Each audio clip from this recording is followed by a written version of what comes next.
Things are kind of bad over there, just to, da-dum, things aren't, it's kind of a depressing place to be, I gather, from what he says.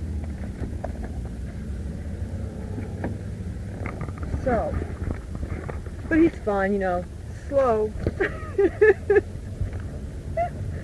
He gets old, well, you know how it is. Okay, Bill, I guess I explained to you the reason for this interview is that both the Smithsonian and Newport are having an evening concert that's devoted to the development of bluegrass music, and in honor of, and of your part in the development of bluegrass music, and you're the featured performer on both those shows. And Ralph wrote an article in 1963 in Sing Out. Did you ever read that? I think so. Yeah. And it was kind of, just a general sort of history of you and some of the things that had influenced you and stuff like this. But Newport wants an article and Sing Out wants an article to be published right around the same time, just, about you, and so that more people will be able to understand what it is that you're trying to do and what your contribution to music has been. And so people will have, be able to have a better understanding, I guess, of what you're trying to do. And I think it's important that people, especially to do it in your own words, like we did the record interview. We quoted from things that you said, and in your own words, and I think that it's better that way than for us to try and say things about you. I mean, we say a certain amount, but it's always, I think, more interesting to people to have the person themselves explain and talk about things. Anyway, some of the things I wanted to ask you about specifically, what Sing Out's going to do is they're going to do Uncle Pen. And what I wanted you to, if you could just kind of recall your Uncle Pen and talk about him a little bit and tell me things that you remember about him. And he was, did he live right near you? Well, on the last day, that I was in Kentucky, me and him lived together. We badged what you would call it, How old were you then? Between 17 and 18, right at 18 Mm-hmm. years. Yeah, I'd say 18 years old. Well, I left Kentucky when I was 18, so it done been. I guess I stayed with him probably a couple of years. Mm-hmm. And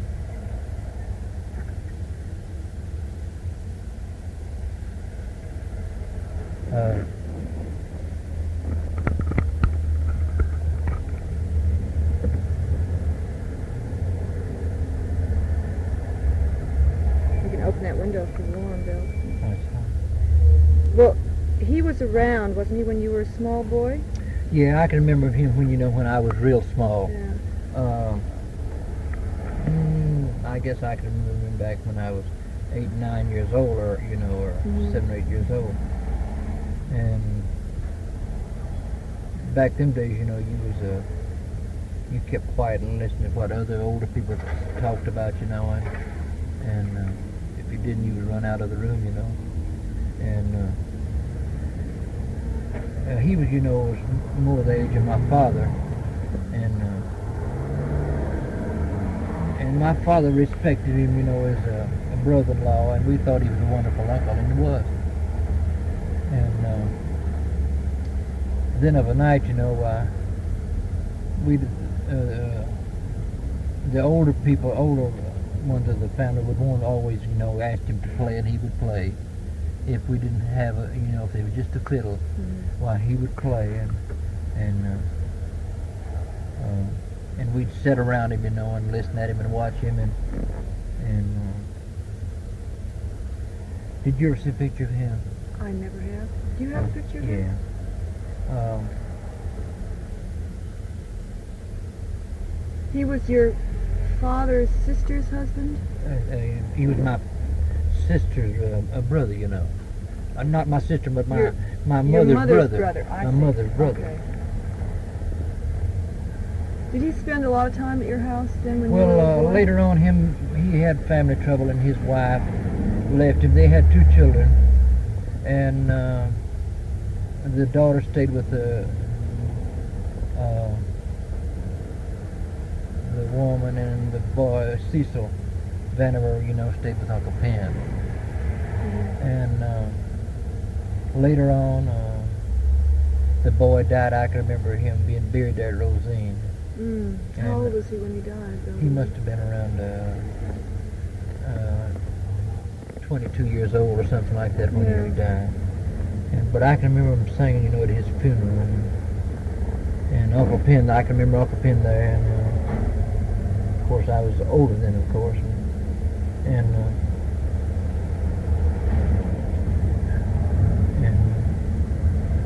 then my aunt, she passed away, and the daughter, she didn't live long either. So Uncle Penn come on and stayed at our house because our father died when I was 16, and he stayed there with us, There was nobody left but just me and my 2 sisters, and Uncle Penn would stay with us. And then later on, Maud and Bertha, they moved to some of my other uncles on the Monroe side, and I stayed on with Uncle Penn, till I left there. Up till then, I was just farming, and working in timber and stuff like that. And I left there when I was 18, and my last days there, was me and him batched together. He was a crippled man, he'd got thrown by a mule and was on crutches. Oh, I didn't know that. And he cooked my breakfast, my dinner, and my supper, Yeah. And was just a wonderful, wonderful uncle, When was he thrown by the mule? When he? I'd say I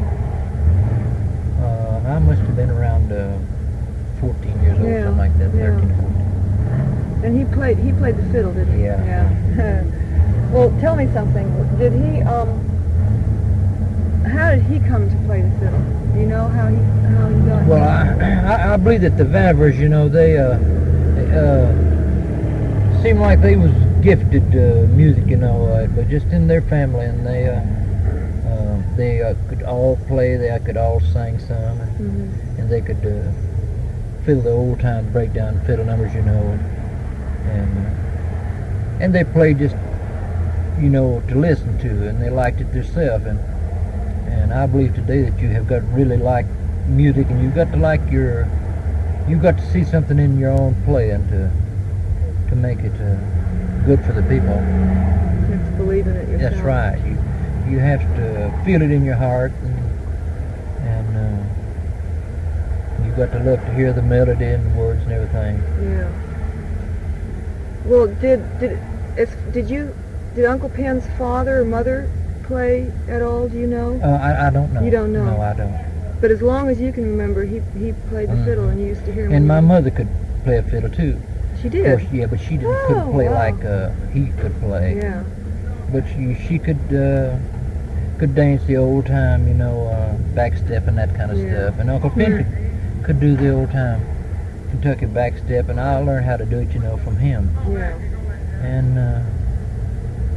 And my father, he was a buck and wing dancer. He could buck and wing dance. It seemed like, I guess back years ago they didn't have too much to do, nothing to go to, and they danced, they got enjoyment out of it.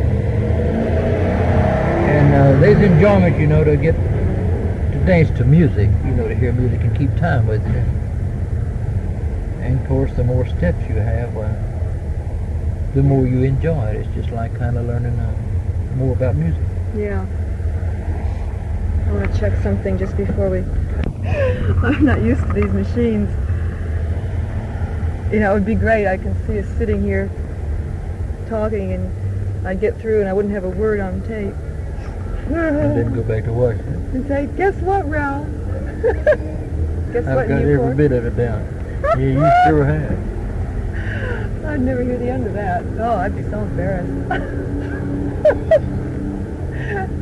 Well, Bill, I'm really curious about people's backgrounds, because I began thinking more and more about my own, and I didn't know too much about my father. He died when I was small, and I never used to ask many questions, and now I'm really sorry that I didn't, because I'd really like to know more about him, because it helps you, I think, to know what kind of person you are, to know what you're from. But what was Uncle Pen? Was that his nickname? Yeah, Pendleton was his real name. Do you remember how you spell that? I couldn't tell you. I don't know how. Pendleton? Pendleton. Pendleton. We just everybody in the country just called him Uncle Pen, Yeah. And it was Vandiver or Vanover? Vandiver. Vandiver. Did he have relatives living in Chicago, or do you have relatives living in Chicago?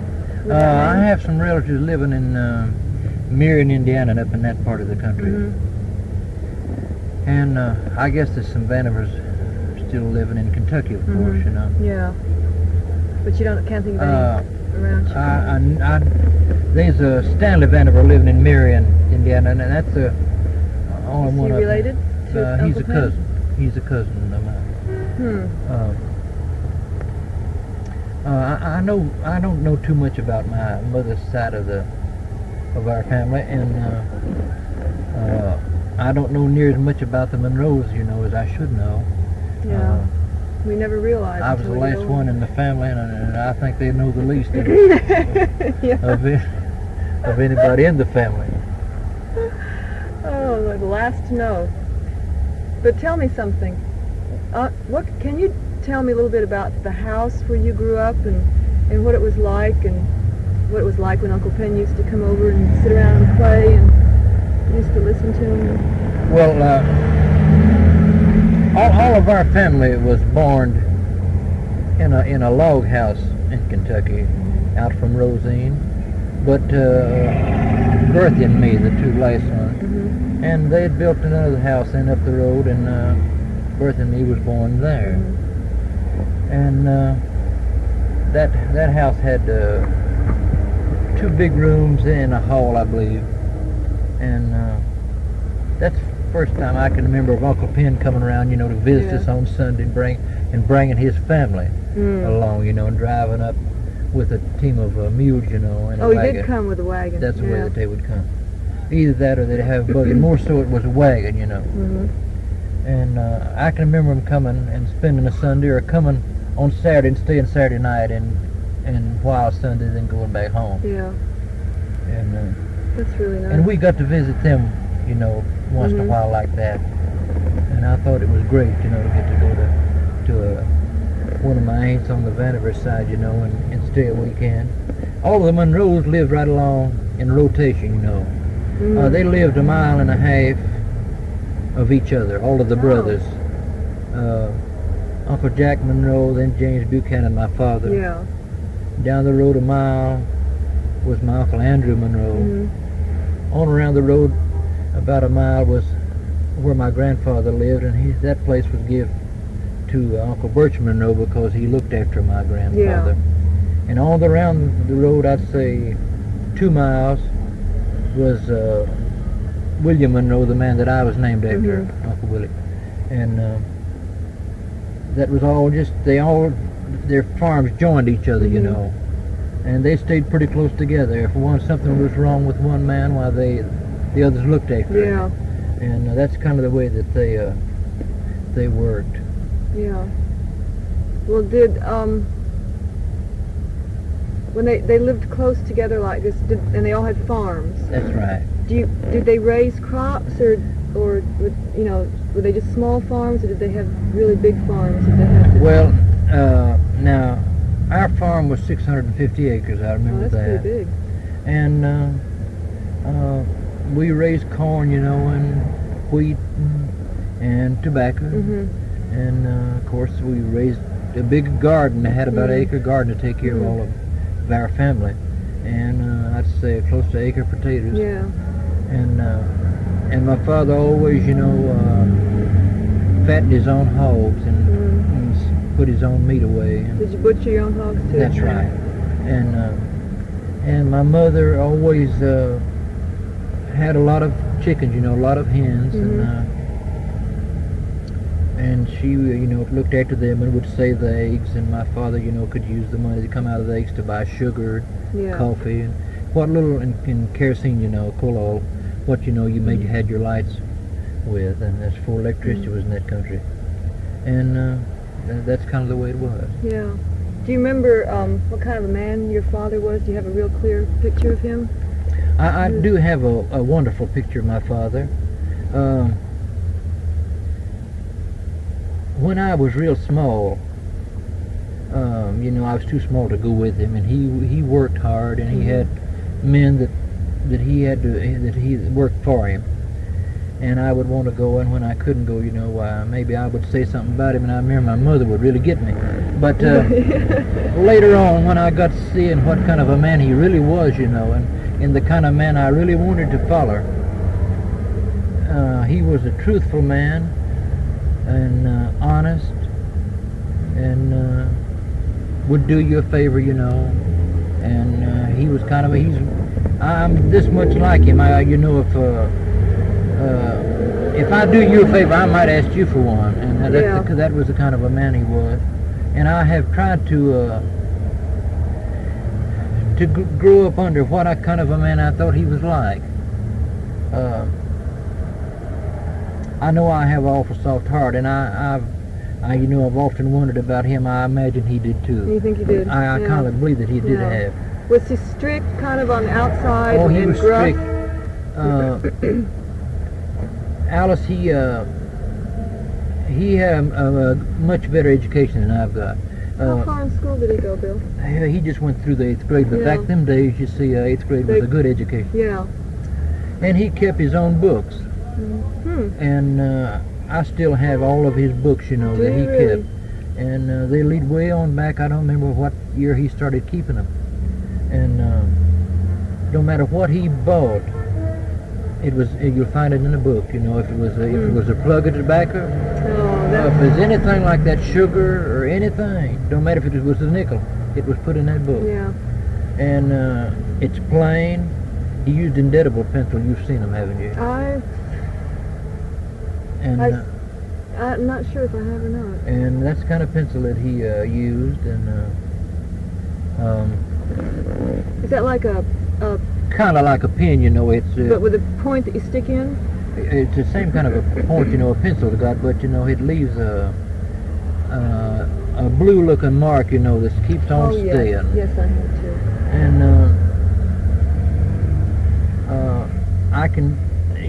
you see places in his bookkeeping where a man would work for 35 cents a day, and or 50 cents a day, and then as the years moved, come along, why they went on up to 50 and 75 cents a day and $1 a day.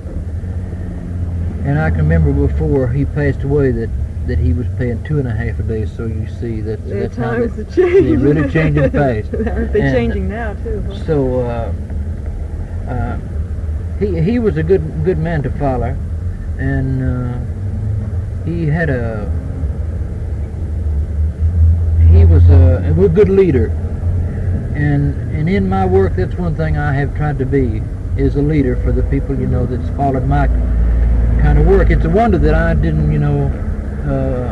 stay on the farm and follow that kind of a life, because I guess they might have had to run me away from Kentucky to get me out of there. And but there wasn't much money back in Depression on the farm, and so I guess it's a good thing that I left. But I left Kentucky when I was 18, And he died when you were 16. You said. Yeah, that's right. Yeah. Was he a big man like you and Birch and Charlie? No, he was about 5'10", I guess, something like that, and he weighed about 165 pounds.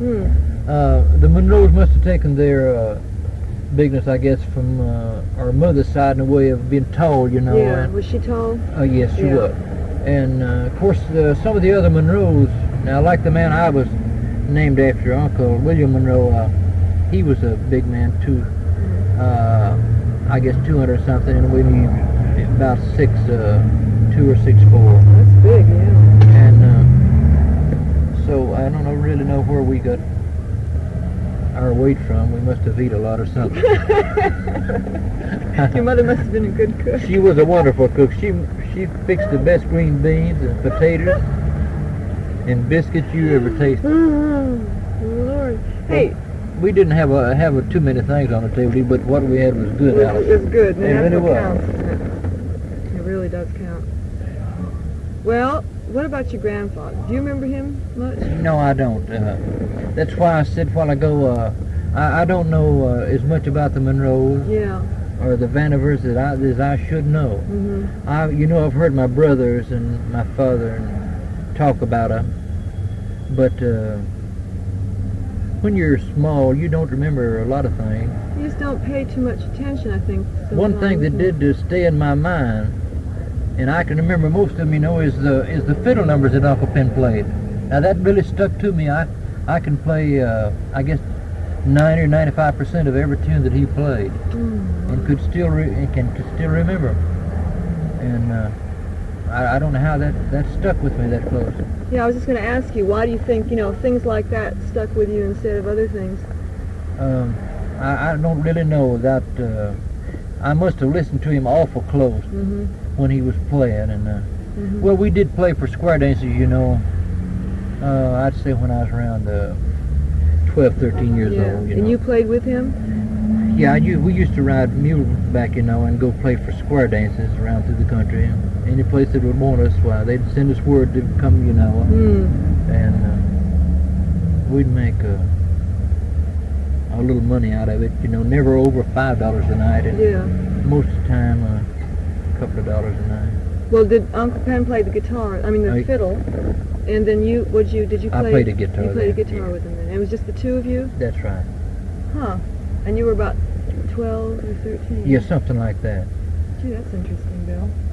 After he, I told you, Alice, about him getting thrown by a mule and crippling him, and he was crippled on all of his life, and but he could still get on that mule, with his crutches, and I'd ride behind him, and we would go, play for square dances. Did he have trouble standing up with his crutches and playing the fiddle? He'd always sit down. He would sit down and Yeah, play. Did you sit down too? Yeah, I sit down too. And they didn't have microphones then, I guess, did they, to play with? Well, whereabouts would they have square dances when you all used to play? Well, used to be they would have them at Rosine, Kentucky every Saturday night, In a school or a community center? And when the weather got hot, they'd have them out, outside, and they'd put down sawdust and dance in sawdust. Oh. And, or they'd have them at somebody's house, that wanted to clear out a room or something, and have just a social square dance. Yeah. Did they have refreshments and things like that? No, they didn't. They didn't have.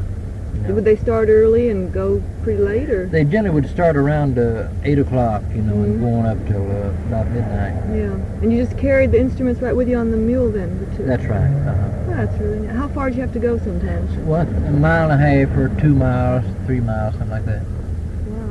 But of course that was right back through dirt roads, There wasn't, that was the kind of roads we was on.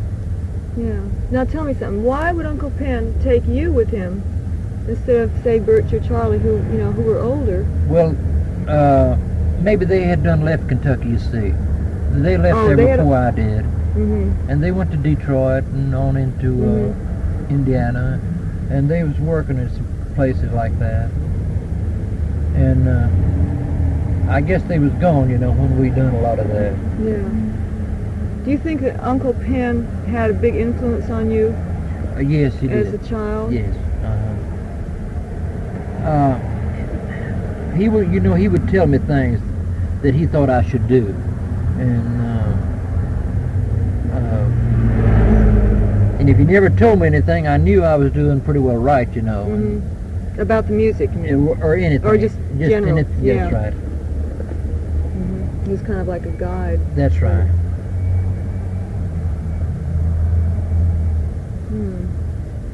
Do you remember, Bill, anything about your father's funeral at all, or? Yes, I do. I remember when my mother died. I was 10 then. Yeah. And I can remember her funeral. Of course, I can remember mine, or my father's when he was. I was 16, you know, and he was 70. And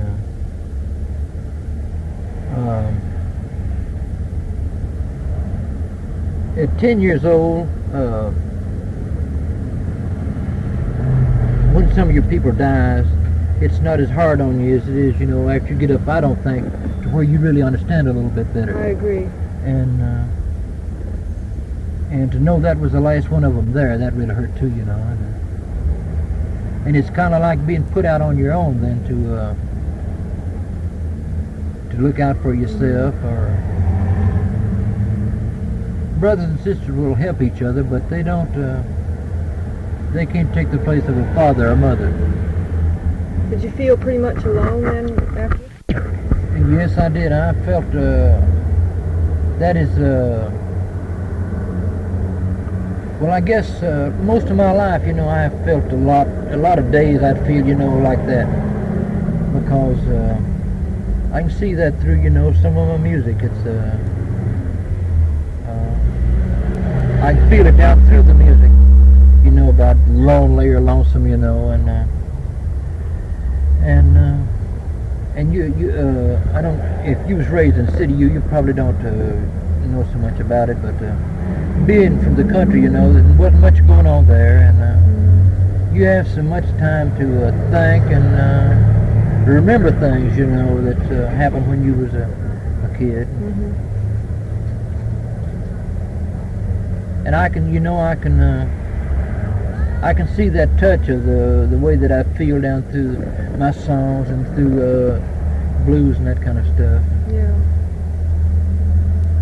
But it's, in a way,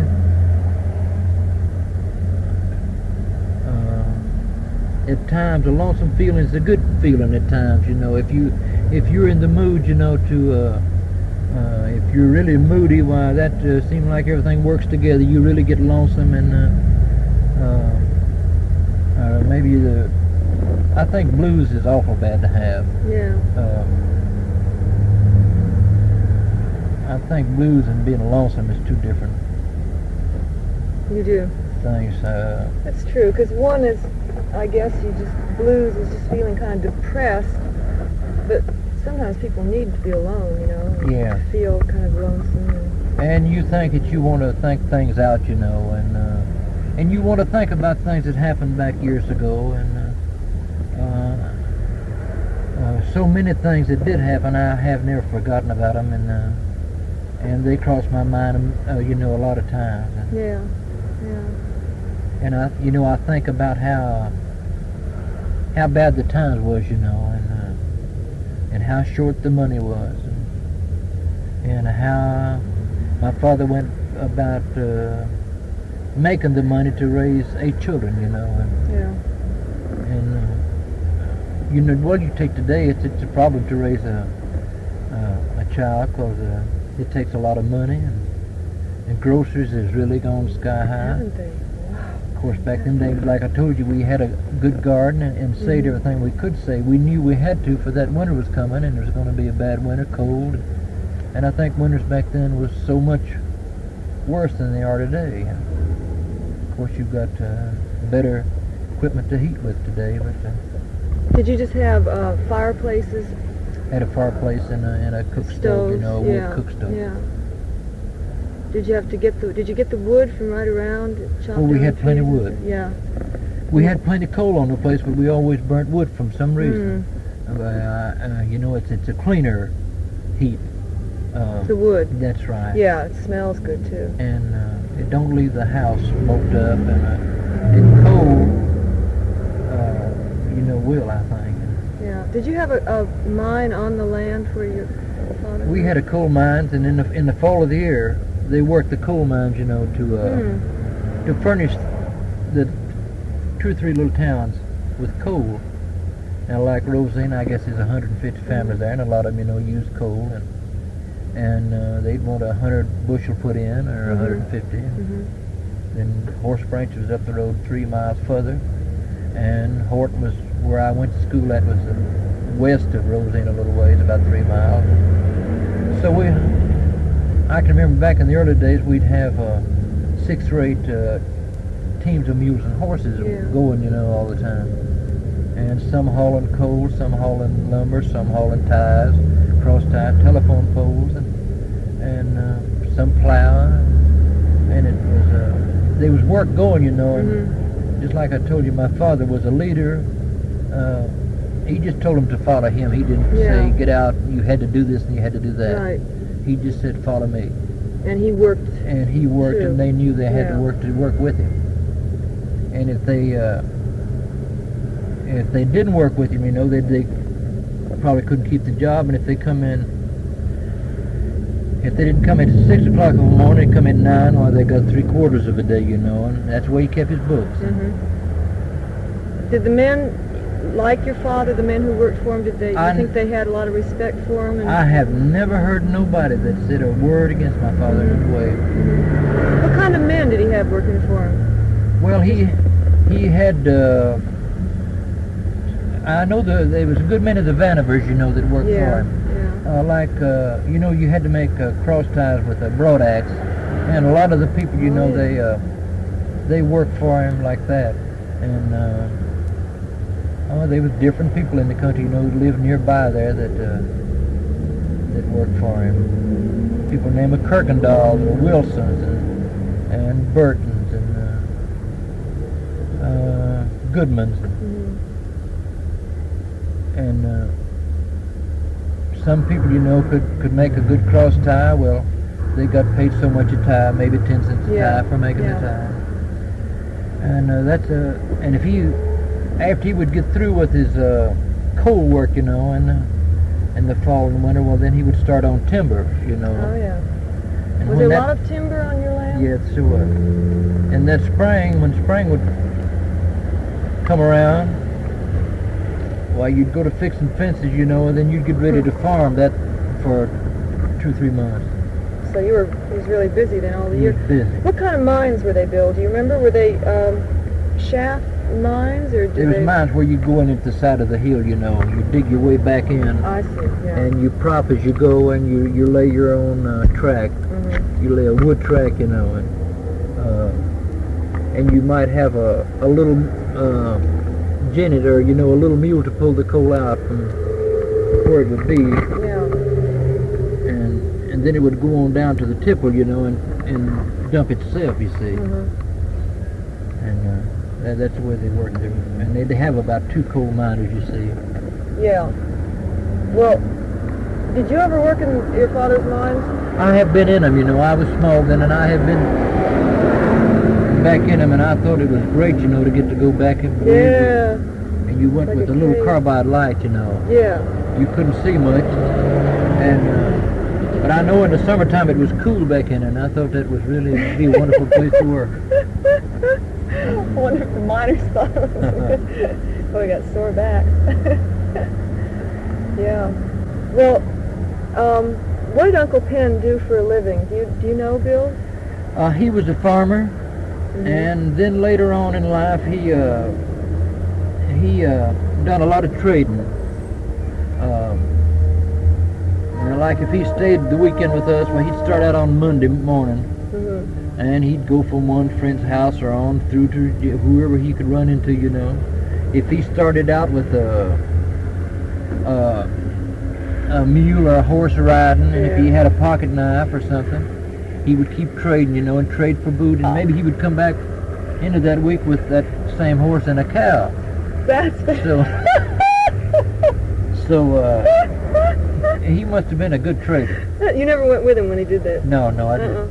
That's pretty good. But it'd give him something to do, you know. He was, and a lot of that was before he got crippled, and I guess he enjoyed doing it and made a little something out of it. He was kind of man that never spent any money, you know. What he made, why he kept. And I don't guess he ever banked any money. What he had, you know, was in his pocketbook. Yeah. Did he used to tell you stories when you were a little boy about? Well, I've heard him talk a little, you know, about different things. Can you remember any stories? Well, he told me one story, you know, about him and my Uncle Birch Monroe was about the same age, and my Uncle Birch Monroe, he played a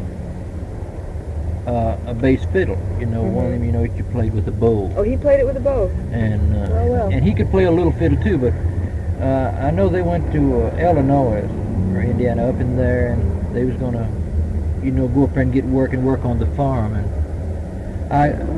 from what he said, you know, they was young and nice-looking men back in the days, or at least they thought they was. I guess they was. And they stayed up there season, and I guess they accumulated all they could, but they come back to Kentucky. And he told me a few things like that you know, that was interesting back in them days, because I didn't figure I would ever get out of the state of Kentucky, you know. Yeah. And I believe back years ago, you know, that there's a lot of people might have never got out of the county they was raised in. At least they didn't get very far. Yeah, people go more now. I guess the car makes a difference, but you know, there's still people who haven't gone too far away from their homes, and some people, I guess, who've never gone very far away. Well, and that's one thing I think back across, you know,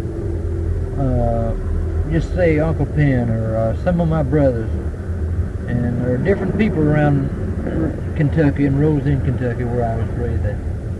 Looked like they had, their life was so little and, you know, so small, and they didn't have much to do, and they didn't go any place, and looked like it was well, I know that now, you know, if I'd have been tied down like that, that my life would have been awful small, looks like, you know. I wouldn't have known much or got anything done much. Yeah. And traveling is a good experience, and if I hadn't got some traveling, you know, I don't guess I'd have had any education, you know, to just spoke of at all. Well, you know, but yet you have the feeling from the way you talk that, you know, your family was a happy family, and that. Well, it seemed like that was all they wanted, you know. But it's, you know, it's something. I mean, because a lot of people, no matter how much education they have or how much they've traveled, are pretty unhappy people. And there's something sort of nice about having a home and a family and having, you know, not good relatives, and you get kind of a warm feeling from that, I guess. Well, when we all lived, like, you know, I told you, it was, the farms joined there, and there's a lot of people up and down that Ridge Road. But then the old timers got to passing away, you see, and the younger ones, they didn't make the kind of a farmer that the older ones was, and they wanted to get out and go to Detroit or go to some other city and get seek a fortune and come back, you know. And of course, when they got out, they found it still wasn't so easy, and but they got the traveling on their mind, and a lot of them went, you know, it's gone a long ways, been in a lot of different parts of the country.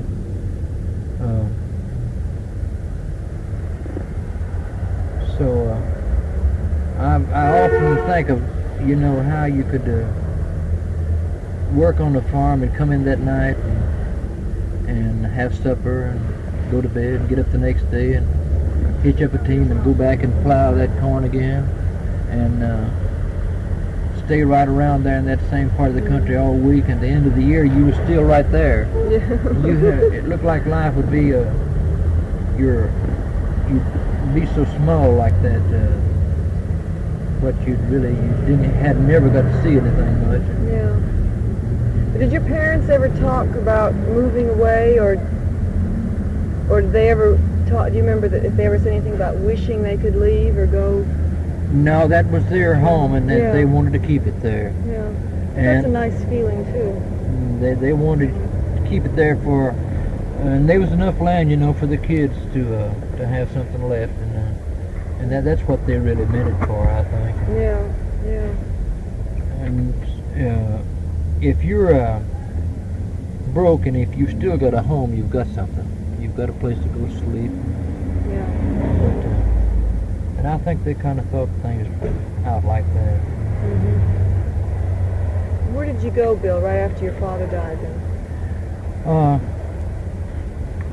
Well, then after I left Kentucky, you know, after my father died, me and Uncle Penn, we batched, 2 years. And then I left Kentucky when I was 18, went to Indiana, and I worked 5 years in Sinclair Refinery Company. Oh, you did? Yeah. Doing what? I worked in a compartment called the barrel house, where the barrels would come in and you would see that it didn't leak, and you would clean them inside, and they'd be painted again and ready to ship out again. And I worked there for right close to 5 years. And trying to learn to play on the side, play music, and the music finally won over, I reckon. So It's a good thing. I can't think of you, working in a refinery like that. But what made you decide to leave, to leave your Uncle Penn after 2 years? Well, different ones of the families thought, if I stayed there, I would never amount to anything, that I would have a hard life, and maybe I would get married there and I'd have a family, and I'd have to go through with what a lot of them was going through there, and have a hard life. And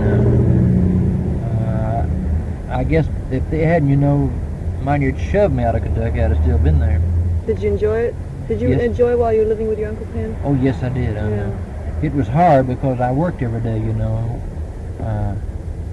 I drove 4 horses, and hauled cross ties, telephone poles, coal, or anything. Wow. And I was real young and too young really to be doing it, but anyhow, I had, I'd growed up under my father, and I'd watched everything that they'd ever done, and I could do anything they'd done. Mm-hmm.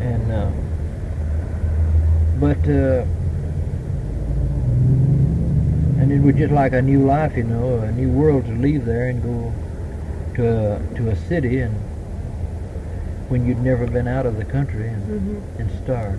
Yeah, right. I'm going to turn this over a foot.